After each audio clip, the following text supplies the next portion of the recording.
네, 후보자님, 방금 전에 청년 자살 문제도 언급을 하셔서 지금 대한민국 국민의 자살 문제와 관련돼서 말씀을 드리겠습니다. 네. 우리 대한민국의 자살률이 OECD 국가 중에서 최고 수준이라는 것은 잘 알고 계시지요? 네. 네, 그렇습니다. 2024년에 거의 15,000명이 운명을 달리했습니다.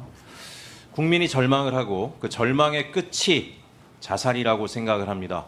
더 놀랍게도 청소년 자살률이 대단히 높다는 거 알고 계시죠? 네, 그렇습니다. 초등학생 자살률도 세계 1위권을 달리는 그런 나라입니다.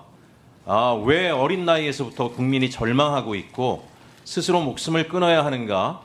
대통령께서 작년 8월에 사회적 재난이다. 여기에 대해서 범부처 합동으로 대책을 세워야 된다라고 얘기를 하셨고 김민석 총리께서도 총리실에 상설 기구를 만든 것으로 알고 있습니다. 범부처 합동 대책 같은 것들이 만들어졌을 것이다라고 생각을 하는데 그건 과거 정부에서도 다 만들었어요. 그런데 왜 개선이 되지 않을까? 저는 총리로 부임하시면 면밀하게 보셔야 되는데요. 부처 합동 대책이라고 하는 것이 가만히 놓고 보게 되면 표지가리인 경우가 굉장히 많습니다. 기존의 책상 밑에 있던 정책들을 부처별로 다 끌어모아서 하나로 모아놨지만 대부분은 과거에 하던 정책의 반복인 경우가 대단히 많습니다. 그래서 국민의 눈높이에 부합하지 못하고 실질적인 구조적인 변화가 이루어지지 못하기 때문에 변화가 만들어지지 않는 문제가 있습니다.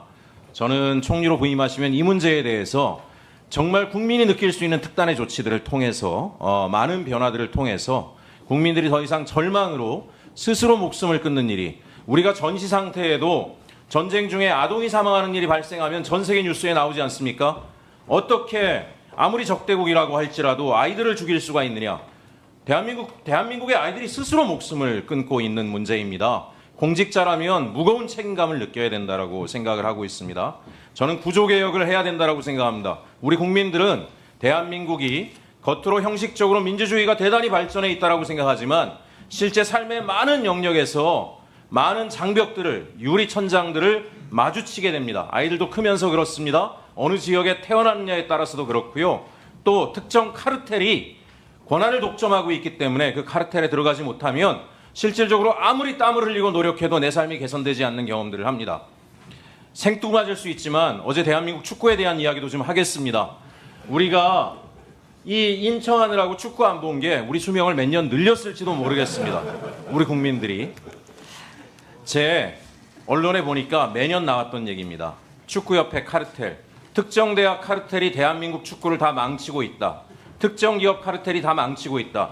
이 얘기가 뭐겠습니까? 축구 선수로 자신의 꿈을 키워보고 싶은 청년들이 얼마나 대한민국에 많겠습니까? 청소년들도. 하지만 특정 대학에 들어가지 못하면 내가 아무리 노력을 해도 국가대표가 되지 못하고 국가대표가 설사 된다라고 할지라도 벤치를 지켜야 된다라고 하는 것이 고착화되어 있고 이런 얘기 나온 지가 수십 년이 됐습니다.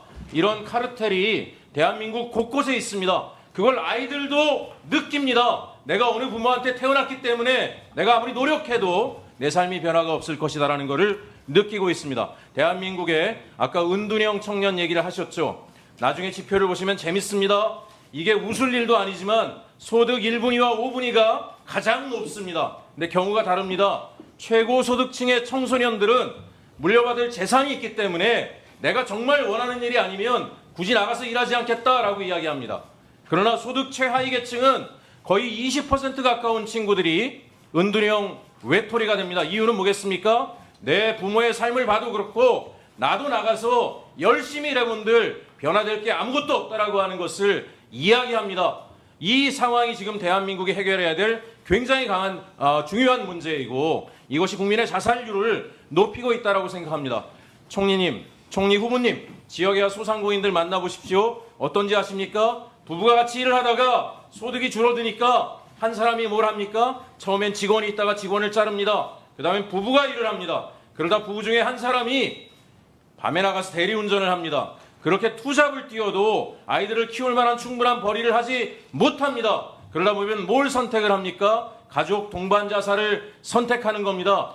아이들이 자기 소유가 아니니까 아이들을 데리고 죽음을 선택하는 건 분명히 범죄이기 때문에 근절시켜야 하지만 그것만 범죄로 봐서는 문제가 해결되지 않는다라고 생각합니다. 왜 국민이 사지에 내몰리는 것을 태어난 환경이 일생을 좌지우지하는 것을 나라 돈이 들어가는 거 아닙니까? 저는 축구협회 이번에 분명히 여기 정부 재원이 들어가고 있다고 생각합니다. 철저하게 개혁을 해서 왜 국민의 세금이 들어가는 곳에 이런 카르텔이 존재해서 국민의 마음을 멍들게 하는가?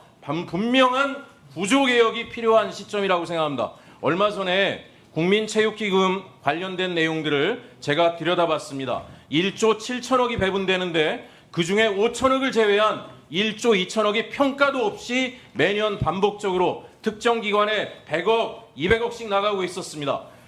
국민의 세금이 나가고 국가의 기금이 나가는데 어떤 공공적 가치를 창출하는가에 대해서 엄밀한 평가가 없다라면 그 기관은 똑같은 방식으로 돈을 뿌리고 거기에서 카르텔에 들어가지 못한 사람들은 멍이 들고 있었을 것입니다. 그래서 저는 총리 후보님께 말씀드립니다. 범부처 합동대책이다라고 하는 기존에 있던 대책 끌어모으는 것으로는 대한민국 자살 문제를 해결하지 못할 것이다. 적어도 우리가 민간에서 벌어지는 일까지는 국가가 자유시장 경제에서 다 뭐라고 할 수는 없지만 국민의 돈이 들어가고 있는 국민의 세금이 투입되고 있는 각종 카르텔에 대해서는 수술을 해야 된다라고 생각을 합니다. 그래서 이 자리에 있는 많은 의원님들도 같이 뜻을 모아주실 것이라고 믿고 있고요. 국민 세금 갖다가 자신들이 임의로 자의적으로 불법적으로 파행적으로 사용하는 것에 대해서 엄밀하게 단절하고 모든 국민이 정말 어떤 집안에 태어나건 열심히 성실하게 노력함으로 땀을 흘리는 것만으로도 이런 일에 의해서 배제되는 일은